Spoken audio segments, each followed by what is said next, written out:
got some big shots here. And speaking of one, our next speaker is one of our good legislators. We have many. We have a couple here today in particular. I'm very delighted to be introducing Representative John Hikel. He didn't flee from Massachusetts. He fled from Maine, which is not as bad, but interestingly enough. He's involved in all levels of local government. He's on his budget committee. John paid particular attention. He's the chair of the Goffstown Planning Board. He's also a 3-term state rep. Small business owner, too. You're a grease monkey, right? Owns his own auto mechanic shop. John, please. Welcome, John Hikel.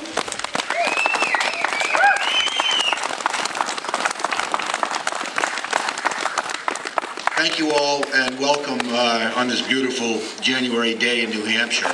I am a mechanic, by the way. I fix any cars, and through all of that, I find time to come here to the State House to fight for every one of your rights, including mine as well. I'm tired of the way that our government, and especially our local governments, are becoming, taking away our land, our homeowner rights, our rights of our property rights that we have established. I am going through a battle right now in Goffstown, for instance, where I want people to be able to use their properties, their farms, their homes, for the use of working at and enjoying the rights that they have on these properties to enjoy their land. And there's another side that's trying to prevent that. So we are butting heads right now. And that's one of my favorite things to do. On the state level, I came up here and was elected in 2008 for my first term. And sometime in 2010, I think, we started to fix the state budget, the state retirement. We started to work under the leadership of Bill O'Brien, which is one of my favorite legislators. No matter what anybody says, I think he's a great guy. And I was real pleased to serve with him. I sponsored a piece of legislation last year because I saw that we were starting to try to give people more of their rights back. And now that we're in the minority, there is a large group that wants to take those back. So I filed a redress petition under Article 31 of the New Hampshire Constitution, of which I know pretty well. I've gotten to read this book several times. I keep a ratty old copy in my back pocket, because all people must understand the power that they have over their government. We give those rights back. We haven't lost them. We've just given them over to somebody else, and they're always ours to take back. But under Article 31 of the New Hampshire Constitution, the legislature shall assemble for the redress of public grievances and for making such laws as the public good may require. Period. That's the reason that we shall assemble. We don't come here to have free lunches and to talk about all these other little things and become part of this little country club. We shall assemble for the redress. If you've been wronged by your government, that government created those wrongs, and they're the ones that's responsible to fix it. So last spring, I filed a piece of legislation under an HB 135 that was going to diminish our rights of self-defense. They wanted us not to be able to stand our ground. They wanted us to be able to have to go find someone to report this to. Under those when seconds count, we have to react immediately, and they wanted us to retreat if we possibly could. Well, who's thinking like that? So I filed a petition of redress, and I have about 600 signatures right now of people, citizens of New Hampshire, that want this petition heard. Right now, it still has not been heard. The Speaker of the House, it doesn't mean anything to them. Unfortunately, there's a group here that just doesn't understand the Constitution and the powers of the people. It's still alive, it's still well. I sponsored that legislation to remove 189 legislators from the House for voting to diminish your rights of self-defense. All right, And in doing that, I was chastised by a former congressman, judge, Supreme Court judge, Chuck Douglas is his name. And I like Chuck. I've known Chuck for 25 years, I think. He could have called me, but he didn't. Instead, he took time out of his, I'm sure, busy schedule to write a third of a page in the Union Leader about why the Republicans lost, and it's people like me that cost them their election. Because I am constitutional illiterate, along with a few of our other legislators.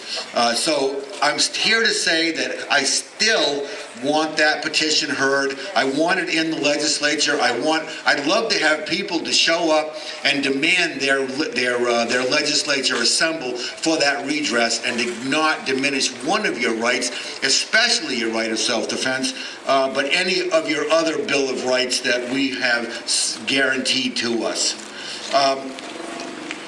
Under part, and I go back to that Article 30 also, which the freedom of deliberation, speech, and debate in either house of the legislature is so essential to the rights of the people that it cannot be the foundation of any action, complaint, or prosecution in any court or place whatsoever.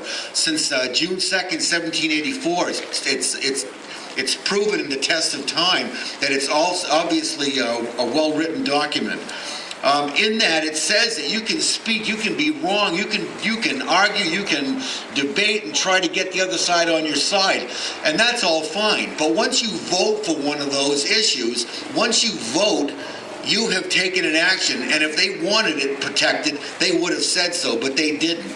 Once you vote, you are up for grabs, and if you vote to diminish our rights, you shall be held accountable under your oath. I think you violated your oath, and I'm asking those 189 legislators who are still serving in the House to please step down, or we will try to remove you. The petition, we have copies, they're online, it's nhredress.info.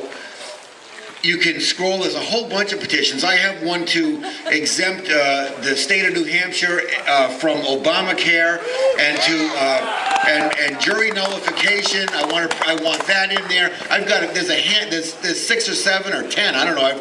We keep writing them. Myself and my favorite Goffstown resident, Gus Breton. He's been helping me write these petitions, and we get an idea, and it's up to the people to require. And then you go back to Article 38. Now, I love this book. I tell you, it's just a fabulous set of writing.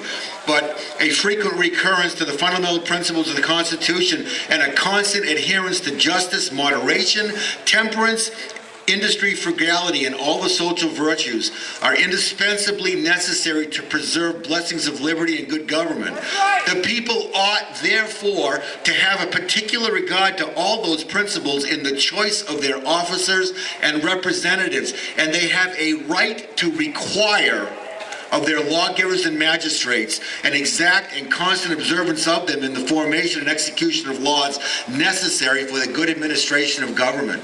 You have the right, but you have to require your legislators to do it. I'm doing it. Representative Baldessaro is doing it. There is a group of us in here that are doing it, but there's a larger group that isn't. We need your help. Please support whenever you can, and don't let them take your guns away, because that's all you have standing between you and some cell somewhere. Tyranny. Have a great day, folks. Thank you.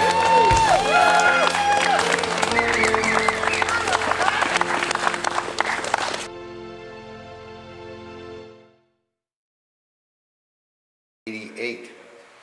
There's 127 petitioners. Wilton asks revision of education law. Kind of like what we're doing today. We're here at the archives, and I came to Concord today to file my petition, an Article 31 petition for redress to stop Common Core in New Hampshire. So I thought I would show you a few petitions that are in the state archives at the Secretary of State's office from 1819, 1820, 1821. Again, this was a 140-year span of redress petitions. So let's take a look, for instance. Here's 1820.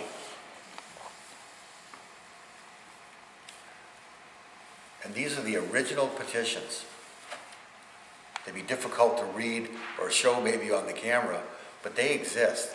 And there's thousands and thousands. This was the way business was done for many, many years. It's still in our New Hampshire Constitution, and I'm here to tell you that it's real and it's still in full force. The day-to-day business of the House and the Senate was to hear these petitions every day for years. For instance, 1814, Milton Congressional Society. 1796, Northumberland, tax land for roads and bridges. 1796, 1816, 1755, Hercules Mooney of Durham. 1715, Oyster River, objects to early petition. 1720, teaching, George Brownell versus George Whitehouse. This was the day-to-day business of the House and the Senate for all those years. It still exists, and I want to continue it through, and I want to bring this back and have everyone understand how important redress is. The petition that I'm filing today is similar to the business that was done in the House and the Senate over those years. It was done day to day, every day, on a daily basis.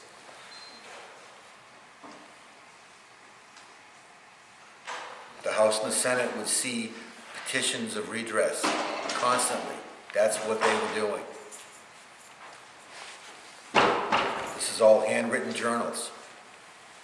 Come to the Secretary of State's Archive Division on Fruit Street in Concord. You can see them for yourself. You can hold history in your hand. These are rare. Some of the most important parts of New Hampshire's history.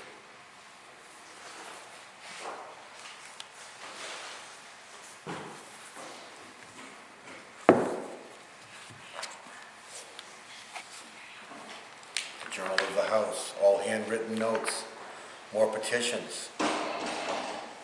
People coming, bringing their petition to the House and the Senate, having their issues addressed, and seeking redress. And in many times granted that. People, towns.